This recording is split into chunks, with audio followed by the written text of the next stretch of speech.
Are you recording your screen on Android but there's no sound in the video?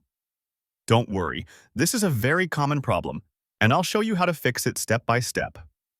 So let's start. First, try recording any screen using your screen recorder. After recording, play the video. If you notice there's no audio at all, it usually means the sound option is turned off in the recorder settings. Now, swipe down from the top of your screen to open the notification panel. If you don't see it right away, swipe left to find the screen recorder icon.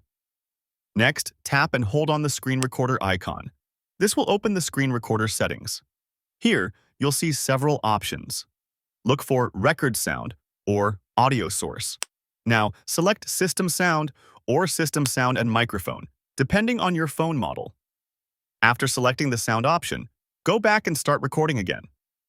This time, play the recorded video and you'll hear the audio clearly. F1 start lights catch cheaters.